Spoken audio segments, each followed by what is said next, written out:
Hello everyone, आप कैसे हो। आज मैं मिडिल लेवल के यूपी टेट लेकर के आई हूँ। 2011 से 21 तक के पेपर को अगर आप पढ़ लेते हो तो आपका टेट क्वालिफाइड हो जाएगा, क्योंकि इसी में से आने वाला है। 10-11 साल के पेपर से ही उठा करके इधर उधर प्रश्न करके दिया जाएगा। अगर 11 से 21 तक के पेपर को आप पढ़ लेते हो तो कोई संशय नहीं है कि आप क्वालिफाइड नहीं हो पाओगे, क्वालिफाई हो जाओगे। इसलिए क्या करना है, पेपर को पढ़ना है। ये मिडिल लेवल का मैं बता रही हूँ। इसे मैं पहले अपने चैनल पर प्राइमरी लेवल का वीडियो डाल चुकी हूँ, 11 से 21 तक का। ये है मिडिल लेवल का, तो इसको हम देखेंगे और समझेंगे। पहला प्रश्न स्क्रीन पर है, बाल विकास एवं शिक्षा शास्त्र। बुनियादी स्तर पर मातृभाषा में शिक्षा देना बेहतर है, क्योंकि यह बच्चों में आत्मविश्वास का विकास करेगा, अधिगम को सरल बनाएगा, बौद्धिक विकास में सहायता करेगा, प्राकृतिक वातावरण में बच्चों को सीखने में सहायता करेगा। आपका विकल्प डी ही सही है। व्याख्या सहित आपको उत्तर दिया गया है। आगे है दूसरा, श्यामपट्ट पर लिखते समय सबसे महत्वपूर्ण क्या है। अच्छी लिखावट, लेखन में स्पष्टता, बड़े अक्षरों में लिखना, छोटे अक्षरों में लिखना। आपका विकल्प बी सही है। आगे है तीसरा, आपकी कक्षा में एक छात्र देर से आता है, आप उसके अभिभावक को सूचित करेंगे, उसे दंड देंगे, कारण जानने की चेष्टा करेंगे, उस पर कोई ध्यान नहीं देंगे। विकल्प सी सही है। विद्यालय में विद्यार्थियों को कैसे अभिप्रेरित करना उचित है। चुने गए अध्ययन द्वारा, प्रासंगिक अध्ययन द्वारा, गहन अध्ययन द्वारा, सस्वर अधिगम द्वारा। विकल्प बी सही है आपका। पांचवा है, शिक्षा का उद्देश्य होना चाहिए विद्यार्थियों को व्यावसायिक कुशलता का विकास करना, विद्यार्थियों में सामाजिक जागरूकता का विकास करना, विद्यार्थियों को परीक्षा के लिए तैयार करना, व्यवहारिक जीवन के लिए विद्यार्थियों को तैयार करना। आपका विकल्प डी सही है। अब क्वेश्चन नंबर 5 देखेंगे। 5 हो गया, 6 देखेंगे। विद्यार्थियों में अवांछित व्यवहार को किंचित परिवर्तन करने में सबसे प्रभावी पद्धति है विद्यार्थियों को दंड देना, अभिभावक को ध्यान में इसे लाना, अवांछित व्यवहार के कारणों को ढूंढना एवं उपचार का प्रबंध करना, इसकी उपेक्षा करना। विकल्प सी सही है आपका। आगे है, आपको शिक्षक दिवस पर कुछ विद्यार्थियों ने एक बधाई पत्र भेजा, आप क्या करेंगे। आप कुछ नहीं करेंगे, उन्हें धन्यवाद देंगे, उन्हें पैसों की बर्बादी नहीं करने के लिए बोलेंगे, उन्हें बदले में शुभकामनाएं देंगे। आपका विकल्प बी सही है। 8वां, जब एक विद्यार्थी असफल होता है तो समझा जाता है कि पद्धति असफल है, शिक्षक असफल है, पाठ्य पुस्तकें असफल है या वैयक्तिक असफलता है। डी सही है। आगे है 9वां, किसी विद्यार्थी की सबसे महत्वपूर्ण विशेषता है उत्तरदायित्व की अनुभूति, ईमानदारी, सहभागिता, आज्ञाकारिता। विकल्प डी सही है। आप किसी कक्षा में पाठ पढ़ाते हैं और एक विद्यार्थी विषय में असंबद्ध एक प्रश्न पूछता है, आप क्या करेंगे। उसे असंबद्ध प्रश्न पूछने की अनुमति देंगे, उसे असंबद्ध प्रश्न पूछने की अनुमति नहीं देंगे, उसे गैर अनुशासित समझकर दंडित करेंगे, कक्षा के बाद प्रश्न का उत्तर देंगे। यही सही है। विकल्प डी सही है। क्वेश्चन नंबर 11, एक प्रसामान्य 12 वर्ष की आयु में बच्चों में सबसे अधिक होना संभव है। कुल प्रेरक संबंध में कठिनाई, वयस्कों को खुश करने के बारे में दुश्चिंता की अनुमति, अब और यहाँ में उसकी रुचियों को सीमित करना, समकक्षी के अनुमोदन के लिए बेचैनी। यही सही है, डी वाला। विद्यालय में विद्यार्थियों को भाग जाने का कारण है कक्षा शिक्षण में रुचि का अभाव, विद्यार्थियों में अध्ययन में रुचि का अभाव, विद्यार्थियों को दंड नहीं देना, समस्या के प्रति शिक्षकों की निर्दयी अभिवृत्ति। यही सही है, डी वाला। विद्यार्थियों में श्रम की स्फूर्ति का विकास करने के लिए पहला है, शिक्षक अपने ही श्रम में प्रवृत्ति दिखाएगा, शिक्षक श्रम के महत्व पर व्याख्यान करेगा, समय समय पर विद्यार्थियों को श्रम करने का अवसर देना पड़ेगा, विद्यार्थियों को श्रम करने वाले लोगों का उदाहरण देना पड़ेगा, सी सही है। 14 बाल विकास की परिभाषा का अध्ययन क्षेत्र है जो मानवीय सामर्थ्यों में परिवर्तन का परीक्षण करता है, जीवन अवधि के दौरान व्यवहार की व्याख्या ढूंढेगा, बच्चों की वयस्क तथा वरिष्ठ नागरिकों के साथ तुलना करेगा, किसी बच्चे के संज्ञानात्मक, सामाजिक तथा दूसरे सामर्थ्यों के क्रमिक विकास के लिए उत्तरदायी होगा। विकल्प डी सही है। 15 क्वेश्चन प्राथमिक शिक्षक के लिए बाल मनोविज्ञान का ज्ञान आवश्यक है क्योंकि यह बच्चों को अनुशासित बनाने में सहायता करता है, परीक्षा में परिणाम में उन्नति होती है। और आगे है, यह बच्चों में अभिप्रेरित करने के लिए सुविधाजनक तरीका का बन जाता है, यह बच्चों के व्यवहार को समझने में शिक्षक की सहायता करता है। यही विकल्प डी सही है।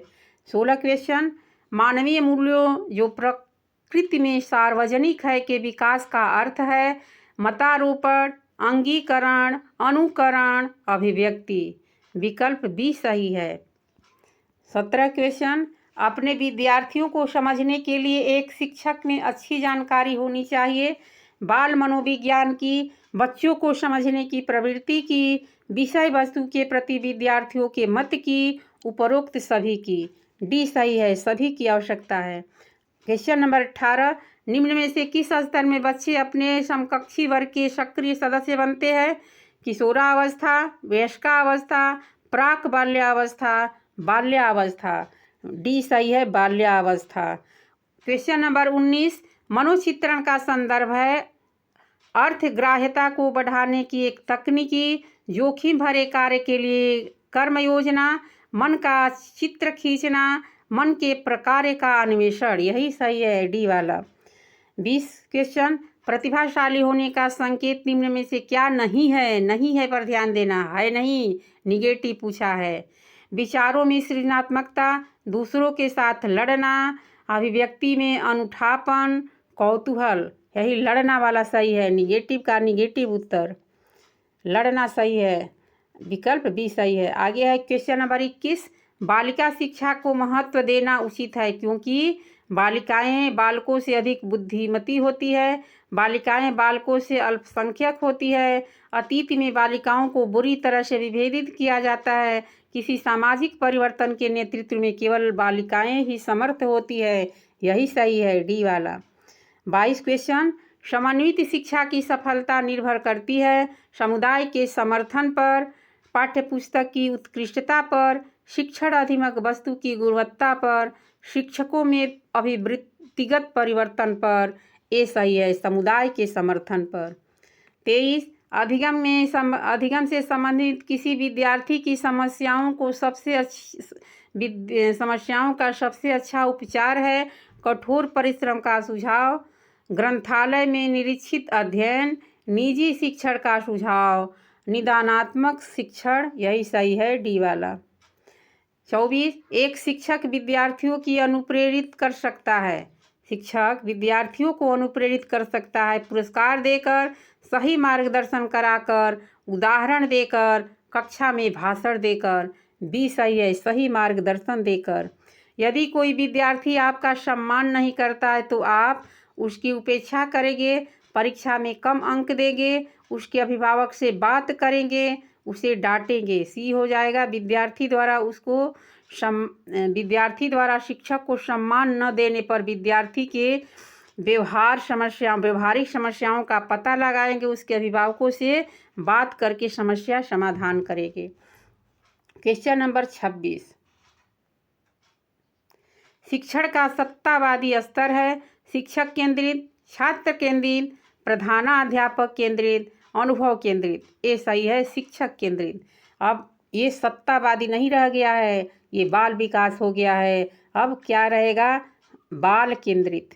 चरित्र का विकास होता है इच्छा शक्ति द्वारा, बर्ताव एवं व्यवहार द्वारा, नैतिकता द्वारा, उपरोक्त सभी के द्वारा। विकल्प डी सही है। निम्न में से कौन सा शिक्षण अधिगम का स्तर नहीं है? विभेदीकरण स्तर, स्मृति स्तर, चिंतनशील स्तर, समग्र स्तर। आपका विकल्प ए सही है, विभेदीकरण स्तर। 29 यदि एक विद्यार्थी कक्षा में भाग लेने से संकोच करता है तो आप उससे प्रश्न नहीं पूछेंगे। जिन प्रश्नों के उत्तर वह दे सकता है केवल वही प्रश्न को पूछेंगे। उन प्रश्नों को नहीं पूछेंगे जिनके उत्तर उसके सामर्थ्य से बाहर है, जिसके कारण वह कक्षा में उपहास का पात्र बन सकता है। उससे केवल तब प्रश्न पूछेंगे जब वह उसके उत्तर देने के लिए उत्साहित हो। यही सही है, डी वाला। 30 शिक्षक का बर्ताव होना चाहिए प्रशासनात्मक, शिक्षाप्रद, आदर्शवादी, निदेशात्मक। यही सही, सी सही है, आदर्शवादी। अब हिंदी आ गया, भाषा 2। वर्तनी के अनुसार शुद्ध शब्द का चयन कीजिए। पूजनीय, आज इसमें से चारों में कौन सही है? आपका बी सही है, बी वाला पूजनीय सही है। 32 जिसका जन्म पहले हुआ हो इसके लिए एक शब्द जो उपयुक्त हो, क्या होगा? सी सही है, अग्रज होगा, अग्रज। 33 वर्तनी के अनुसार शब्द का शुद्ध रूप चुनिए। पुरस्कार, अब इसमें आपका डी सही है, पुरस्कार। सजावट शब्द का प्रत्यय शब्द बताइए। बी सही है, आवट। सजावट में आवट, सौ को हटा देंगे, सौ और जौ को, तो क्या सज के साथ आवट लगा है, सजावट। लड़का पेड़ से गिरा, उपरोक्त वाक्य में कारक बताइए। जब अलग होगा तो पंचमी विभक्ति होगा, यानी सी सही है, अपादान पंचमी का चिन्ह है। यहाँ पर सारे कारक दिए। कर्ता ने कर्म को करण से संप्रदान के लिए अपादान से अलगाव, संबंध का के की रारेरी, अधिकरण में पै पर संबोधन है जी, यानी करण में भी से है और पंचमी में भी से है। जहाँ पर अलगाव होगा वहाँ पर से पंचमी लगेगा, और जहाँ पर अलगाव नहीं हो वहाँ से तृतीया लगेगा। जैसे चाकू से फल काटते हैं, फल में चाकू सटा हुआ है, सटा हुआ रहेगा तो तृतीया रहेगा, अलग होगा तो पंचमी रहेगा। जैसे पेड़ से पत्ते अलग हो गए, जहाँ जहाँ अलगाव की बात आएगी और से लगा रहेगा तो उसमें पंचमी होगा। 36 चौराहा कौन सा समास है? बहुव्रीहि, द्वंद्व, द्विगु, तत्पुरुष। आपका द्विगु समास है। 37वां पुत्री का पर्यायवाची शब्द नहीं है। तनय, सुता, आत्मजा, दुहिता, तीनों पर्यायवाची पुत्री का है, लेकिन ए जो है तनय पुत्र का है। 38 निम्नलिखित में से कौन सा शब्द कमल का पर्यायवाची शब्द नहीं है? सरोज, अरविंद, सलील, पंकज। सलील नहीं है। इसके बाद सरोज, अरविंद, पंकज सब कमल के पर्यायवाची है। 39 जिसकी मति छठ सोचने वाली हो उसके लिए एक शब्द होगा कुशाग्र, प्रत्युत्पन्नमति, द्रुतगामी और दूरदर्शी। तो तुरंत सोचने वाले को क्या कहते हैं? अब देखते हैं। 39 का बी सही होना चाहिए, 39 का बी ही सही है। अब 40 देखते हैं। निर्गुण का संधि विच्छेद क्या होगा? आपका सी सही है, निधन गुण, निधन गुण यानी विसर्ग संधि है। 41 में निम्नलिखित शब्दों के दिए गए विकल्प में तत्सम शब्द का चयन कीजिए। कलश, आपका विकल्प ए सही है। निम्नलिखित वाक्यों में से शुद्ध रूप चुनिए। हमारी सौभाग्यवती कन्या का विवाह होने जा रहा है। आपका 42 में बी सही हो जाएगा, हमारी आयुष्मती होगा, कन्या का विवाह होने जा रहा है। अब आपके पास 43 क्वेश्चन है। निम्नलिखित शब्द का संधि विच्छेद क्या होगा? आपका विकल्प ए सही हो जाएगा, भानुधन उदय बराबर भानुदय। 44 देखते हैं। निम्नलिखित वाक्यों में से शुद्ध रूप चुनिए। 44 क्वेश्चन का शुद्ध रूप क्या हो जाएगा? डी सही है, हमारे यहाँ नवयुवकों की शिक्षा का अच्छा प्रबंधन है। इसके बाद 45 जो शब्द धन का पर्यायवाची नहीं है उसे चुनिए। आपका विकल्प बी सही है, बी सही है, क्योंकि द्रव जो है ये लिक्विड के लिए बताता है, बाकी द्रव्य, संपदा, दौलत धन का पर्यायवाची है। लोगों ने शोरगुल करके डाकुओं को भगाया। उपरोक्त वाक्य में कारक बताइए। आपका विकल्प कर्म कारक हो जाएगा। कर्म कारक यानी द्वितीया लग गया है, जहाँ पर डाकुओं को यहाँ पर व्याख्या सहित आपको दिया गया है, विस्तार से पढ़ लीजिएगा। यहाँ पर रोक रोक के पढ़ लीजिएगा। घुड़सवार शब्द निम्न में से क्या है? रूढ़ है कि योग रूढ़ है कि यौगिक शब्द है या निरर्थक शब्द है? आपका सी सही है, यौगिक शब्द है घुड़सवार। यौगिक किसे कहते हैं? यहाँ पर आपको परिभाषा सही दिया गया है। अजायब घर, अजायब घर जो है देसी शब्द है कि तत्सम शब्द है कि विदेशी शब्द है कि संकर शब्द है? डी सही है, संकर शब्द है। आचार का विलोम शब्द अनाचार, अनाचार, अत्याचार, विचार। डी सही है, अनाचार। अब 49 के बाद 50 देखते हैं। दुस्साहस शब्द का उपसर्ग चुनिए। आपका ए सही है, दुस। 51 में जगन्नाथ किस संधि का उदाहरण है? ए सही है, व्यंजन संधि का। सब यहाँ रोक रोक के पढ़ लीजिएगा, पूरा विस्तार से है। मोर का तत्सम शब्द होगा, मोर का तत्सम शब्द क्या होगा? विकल्प बी सही है, मयूर होगा। अभिशाप शब्द में उपसर्ग चुनिए। अभी होगा, डी सही है। 54 में वर्तनी के अनुसार शुद्ध रूप का चयन कीजिए। ईर्ष्या, ए सही है। चंद्रमा का प्रवाची शब्द चुनिए। ए सही है, निशाकर। बाकी जो 3 है ये चंद्रमा का नहीं है। 56 महादेव का प्रवाची शब्द चुनिए। सी सही है, चंद्रशेखर। इसके बाद यथाशीघ्र शब्द का समास बताइए। अव्ययीभाव समास होगा। महात्मा गांधी में अमूल्य गुण थे, इस वाक्य में अमूल्य शब्द है। अमूल्य शब्द क्या है? विशेषण है। निम्नलिखित वाक्यों में क्रिया विशेषण युक्त वाक्य कौन सा है? मैं कल नहीं जाऊंगा। यह फूल सुंदर है, हवा धीरे धीरे बह रही है। आज हम स्कूल जाएंगे। सी सही है, हवा धीरे धीरे बह रही है। इसके बाद यहाँ पर व्याख्या सही देख लीजिएगा। 60 क्वेश्चन नंबर। निम्नलिखित में योग रूट चुनिए। पीत, चक्रपाणी, दूध वाला, नैन। 60 का उत्तर आपका हो जाएगा, 60 का बी सही है। चक्रपाणी योग रूट शब्द है। अब भाषा 3 अंग्रेजी वैकल्पिक भाषा। 60 का 61, 60 के बाद 61 आता है। 61 का है आपका बी सही है। 62 में आप देखते हैं तो सी सही है। 63 में आपका सी सही है। 64 में भी आपका बी सही है और 65 में आपका सी सही है। 66 में देखते हैं, 66 में आपका सी सही है। 67 में आपका क्या सही हो जाता है? तो 67 में डी सही हो जाता है। 68 में क्या होता है? 68 में ए सही है। 69 में कौन सा सही है? 69 में आपका बी सही है। 70 में कौन सा सही है? 70 में आपका ए सही है। 71 में सी सही है। 72 में क्या है? सी सही है। 73 में देखते हैं, 73 में कौन सा सही है? सी सही है। 74 में क्या सही है? सी सही है। देखिए लगातार 4-5 बार सी सही होता गया। 75 में क्या सही है? बी सही है। 76 में क्या सही है? सी सही है। 77 में क्या सही है? सी सही है। 78 में क्या सही है? सी सही है।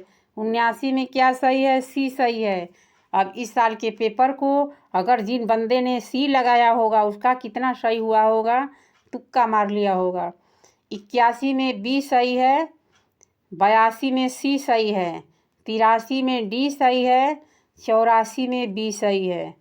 85 में ए सही है। 86 में सी सही है। 87 में कौन सा सही है?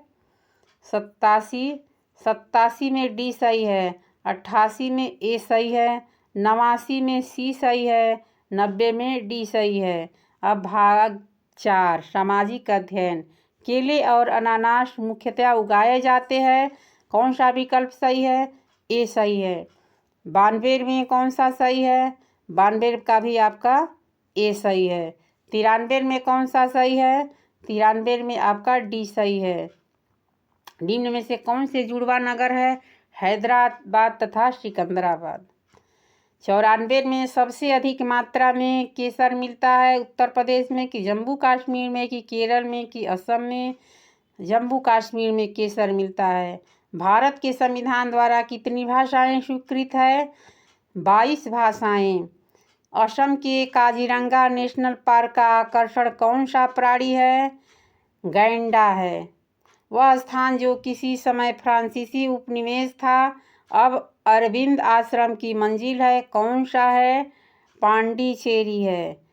पांडिचेरी स्वतंत्रता संग्राम के सेनानायक अरविंद घोष का आश्रम पांडिचेरी में स्थित है। आश्रम को ओरविले आश्रम 1916 के नाम से जाना जाता है।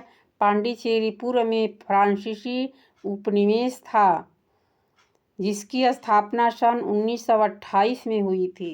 98 क्वेश्चन, बॉम्बे हाई संदर्भित है अपतल तेल क्षेत्र और अपतट तेल क्षेत्र से, तटवर्ती तेल क्षेत्र से, अपतट गैस क्षेत्र से, तटवर्ती गैस क्षेत्र से। ये सही है, अपतट तेल क्षेत्र से। भारत का 26वां राज्य निम्न में से कौन सा है? उत्तराखंड, झारखंड, गोवा, छत्तीसगढ़।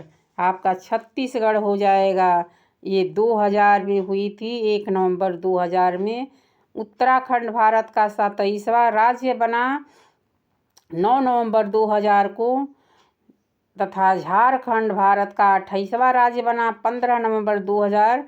और भारत का नवीनतम राज्य तेलंगाना 29वां राज्य है। इसे 2 जून 2014 को राज्य का दर्जा दिया गया।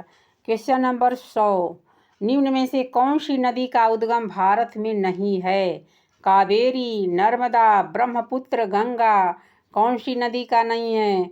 तो सी, ब्रह्मपुत्र नदी का उद्गम स्थल नहीं है। यह तिब्बत चीनी स्वायत्त प्रांत में स्थित मानसरोवर झील है। ब्रह्मपुत्र नदी तिब्बत, चीन, भारत तथा बांग्लादेश से होते हुए बंगाल की खाड़ी में गिरती है। तिब्बत में इस नदी को क्या कहते हैं? सांगपो। चीन में यालुतंग। इस तरह से भारत में ब्रह्मपुत्र तथा बांग्लादेश में यमुना के नाम से जाना जाता है। महाभारत के लेखक कौन थे? वेद व्यास। लाल किले का निर्माण किसने कराया था? शाहजहां ने। भारत के प्रथम राष्ट्रपति कौन थे? डॉक्टर राजेंद्र प्रसाद। ताजमहल का निर्माण किसकी याद में करवाया गया? मुमताज महल की याद में। किस धर्म में तीर्थंकर के नाम से 24 महान आचार्य है? आपका जैन धर्म। 106, भारत में प्रथम आणविक परीक्षण वर्ष 1974 में हुआ था। इसे किस नाम से जाना जाता है? हंसते हुए बुद्ध के नाम से जाना जाता है। ये 1974 में पोखरण राजस्थान में किया गया था। इस परीक्षण को हंसते हुए बुद्ध नाम दिया गया था। शाकुंतलम लिखी थी कालिदास ने, भास ने। इसके बाद कौन है? कंबन ने, अश्वघोष ने। कालिदास का है शाकुंतलम। शाकुंतलम का पूरा नाम पुष्पबाण विलासम अभिज्ञान शाकुंतलम है। पुष्पबाण विलासम अभिज्ञान शाकुंतलम। पानीपत की तीसरी लड़ाई में मराठों को पराजित किया था। किसने किया था? अफगानों ने किया था। किसने कहा स्वराज्य मेरा जन्मसिद्ध अधिकार है? बाल गंगाधर तिलक ने। राणा सांगा संबंधित है मेवाड़ से। क्वेश्चन नंबर 111 देखते हैं। पंचायती राज संस्थाओं का निर्माण सर्वप्रथम किस राज्य ने किया था? पंचायती राज का राजस्थान ने। पंचायती राज संस्था की स्थापना सर्वप्रथम 2 अक्टूबर 1959 को नागौर राजस्थान में की गई। बलवंत राय मेहता समिति की सिफारिश पर भारत में त्रिस्तरीय पंचायती राज व्यवस्था को अपनाया गया। 73वें संविधान संशोधन के द्वारा पंचायती राज व्यवस्था को संवैधानिक राज्य व्यवस्था का दर्जा दिया गया। क्वेश्चन नंबर 112, संवैधानिक सरकार का अर्थ है? क्या है? उपरोक्त सभी है। संविधान की शर्तों के अनुसार सरकार, कानून के अनुसार सरकार, लोकतांत्रिक सरकार। क्वेश्चन नंबर 113, पंचशील पर हस्ताक्षर हुए थे किसके? नेहरू और झां एन लाई के बीच, नेहरू और मंडेला के बीच, गांधी और जॉ एन लाई के बीच, गांधी और मंडेला के बीच। तो नेहरू और जॉ एन लाई के बीच हुआ था। विकल्प ए सही है। कब हुआ था? 29 अप्रैल 1954 में समझौता हुआ, जिसे पंचशील समझौता के नाम से जाना जाता था। इस समझौते पर भारत के तत्काल प्रधानमंत्री पंडित जवाहरलाल नेहरू तथा तत्कालीन चीनी प्रधानमंत्री चाउ एन लाई ने हस्ताक्षर किए। इस समझौते के तहत तिब्बत को चीन का हिस्सा मान लिया गया। तिब्बत को चीन का हिस्सा मान लिया गया। संविधान सभा के सदस्यों द्वारा भारत के संविधान पर अंत में कब हस्ताक्षर हुए? आपका हो जाएगा 24 जनवरी 1950 को। कब हुए थे? संविधान में 26 नवंबर 1949 ईस्वी को पूर्ण कर लिया गया। संविधान सभा के सदस्यों द्वारा 24 जनवरी 1950 को संविधान पर हस्ताक्षर किया गया। 26 जनवरी 1950 को संविधान लागू किया। इसी के साथ भारत एक गणतंत्र देश के रूप में स्थापित हुआ। संविधान के प्रधान कौन थे? B.R. Ambedkar, B.N. Rao, G.L. Nehru, B. Patel. अब इसको देखिए, स्टार दे करके दिया है। दिए गए विकल्प में कोई विकल्प उत्तर के रूप में सही नहीं है। संविधान सभा के प्रथम अस्थायी अध्यक्ष डॉक्टर सच्चिदानंद सिन्हा थे, जबकि प्रथम अस्थायी अध्यक्ष डॉक्टर राजेंद्र प्रसाद थे। संविधान सभा की प्रारूप समिति के अध्यक्ष प्रधान B.R. अम्बेडकर थे, जबकि B.N. राव संविधान सभा के संवैधानिक सलाहकार थे। यानी ऐसे प्रश्न विवाद में चले जाते हैं और वही प्रश्न बच्चे कोर्ट में लेके चले जाते हैं। 116 क्वेश्चन। राजा हर्षवर्धन की राजधानी थी प्रयाग, कन्नौज, उज्जैन, पाटलिपुत्र। तो कन्नौज थी। राजा हर्षवर्धन पुष्यभूति वंश का सबसे प्रतापी राजा था। हर्षवर्धन ने कन्नौज को अपनी राजधानी बनाया। हर्ष की मृत्यु के बाद कन्नौज पर अधिकार करने के लिए 3 शक्तियाँ पाल, गुर्जर, प्रतिहार एवं राष्ट्रकूट के मध्य त्रिपक्षीय संघर्ष हुआ, जो लगभग 200 वर्षों तक चला। अंततः गुर्जर प्रतिहार इस संघर्ष में विजेता हुए। एलोरा के कैलाश मंदिर का निर्माण कराया गया था। किसके द्वारा? राष्ट्रकूटों के द्वारा कराया गया था। राष्ट्रकूटों के द्वारा, याद करना। ग्राम पंचायत के कितने पक्ष है? 1, 2, 3, 4। विकल्प 3 सही है। भारत में पंचायती व्यवस्था को त्रिस्तरीय रूप में बनाया गया है। जिला पंचायत, खंड पंचायत, ग्राम पंचायत। भारतीय संविधान में अनुच्छेद 40 के तहत पंचायती राज व्यवस्था का वर्णन किया गया है। नगर पालिका कमेटी का प्रधान कहलाता है पार्षद, मेयर, कलेक्टर, अध्यक्ष कहलाता है। नगर पालिका कमेटी का प्रधान अध्यक्ष कहलाता है। ग्राम न्यायालय कहलाता है ग्राम सभा, न्याय पंचायत, ग्राम पंचायत, ग्राम अदालत। न्याय पंचायत कहलाता है। ग्राम न्यायालय को न्याय पंचायत कहते हैं। देश के आम नागरिकों तक न्याय व्यवस्था की पहुंच को बढ़ाने और न्यायालय अधिनियम 2008 के तहत न्यायालयों की स्थापना की रूपरेखा प्रस्तुति की गई है। इसके बाद हम देखते हैं 121 देखते हैं।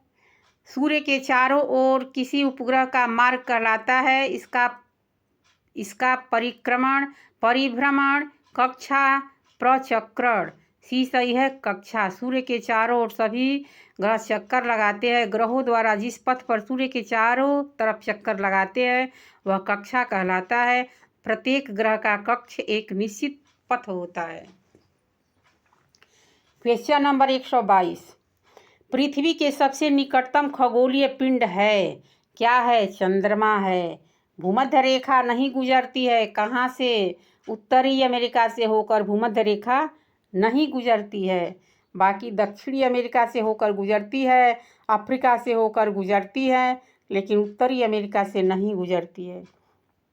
महासागर में छोटा बृहत लवणीय जलाशय कहलाता है। क्या कहलाता है? सागर कहलाता है। क्या कहलाता है? सागर। किसी नदी और उसके सहायकों द्वारा अपवाह क्षेत्र कहलाता है। क्या कहलाता है? नदी घाटी, नहर, बांध, जल डमरू। तो ये सही है, नदी घाटी। 126। भारत की बृहत्तम नदी कौन सी है? विकल्प होगा गंगा। गंगा नदी है। भारत की सबसे बड़ी नदी गंगा है। इसके द्वारा संचित क्षेत्र लगभग 9 लाख वर्ग किलोमीटर है तथा इस नदी की लंबाई 2510 किलोमीटर है। यह गंगा नदी का उद्गम स्थल गंगोत्री ग्लेशियर है। गोदावरी नदी को वृद्ध गंगा तथा दक्षिण गंगा भी कहा जाता है। इससे देखिए 2-3 क्वेश्चन और बढ़ गए आपके। 127। ग्रीनविच मध्य समय तथा भारतीय प्रमाण समय के बीच समय अंतराल कितना है? 4 घंटे 30 मिनट, 5 घंटे 30 मिनट, 6 घंटे 6 घंटे 30 मिनट। विकल्प बी सही है, 5 घंटे 30 मिनट। कह रहा है ग्रीनविच मानक समय रेखा शून्य देशांतर रेखा कहलाती है। भारत का मानक समय रेखा 82 सही 1/2 पूर्वी देशांतर है जो नैनी मिर्जापुर उत्तर प्रदेश से होकर गुजरती है। ग्रीनविच तथा भारतीय प्रमाण समय के बीच का समय अंतराल 5 घंटा 30 मिनट का होता है। निम्न में से कौन सी भू आकृति भारत में नहीं पाई जाती है? आपका होगा हिमशैल। हिमशैल भू आकृति भारत में नहीं पाई जाती है। हिमशैल मुख्यतः ध्रुवों के समीप स्थित देशों में पाई जाती है। 129 भारतीय मुख्य भूभाग में कितने महासागर मिलते हैं? विकल्प होगा आपका 1। भारत का मुख्य भूभाग दक्षिण क्षेत्र मात्र एक महासागर हिंद महासागर से मिलता है। हिंद महासागर को 2 भागों में बांटा गया है, एक अरब सागर और दूसरा बंगाल की खाड़ी। क्वेश्चन आता है कि हिंद महासागर को कितने भागों में बांटा गया है?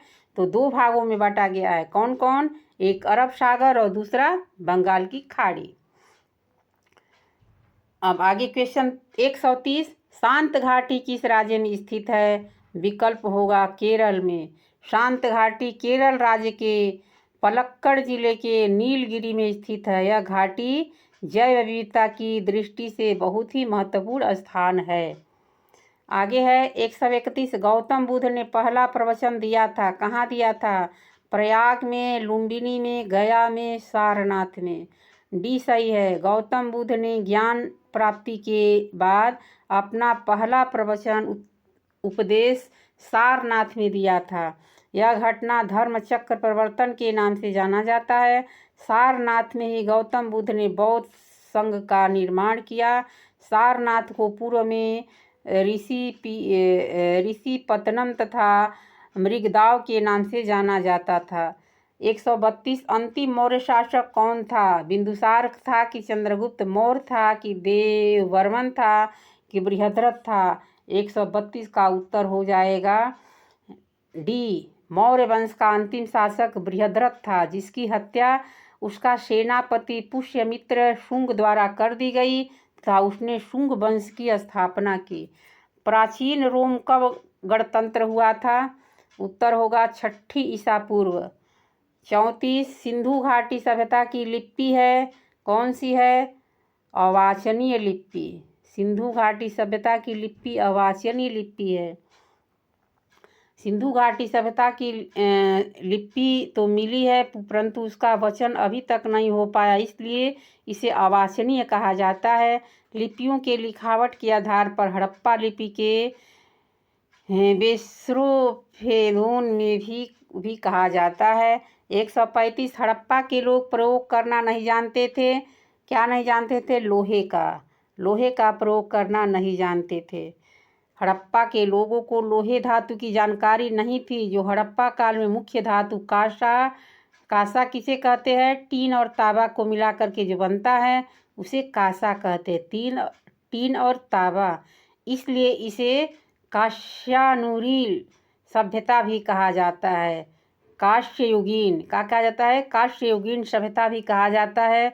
लोहे के प्रथम प्रयोग के साक्ष्य अंतरीखेड़ा यानी उत्तर प्रदेश। अंतरीखेड़ा कहाँ है? उत्तर प्रदेश में है। अतरंजी खेड़ा उत्तर प्रदेश से प्राप्त हुआ है, जो लगभग 1000 पूर्व की है।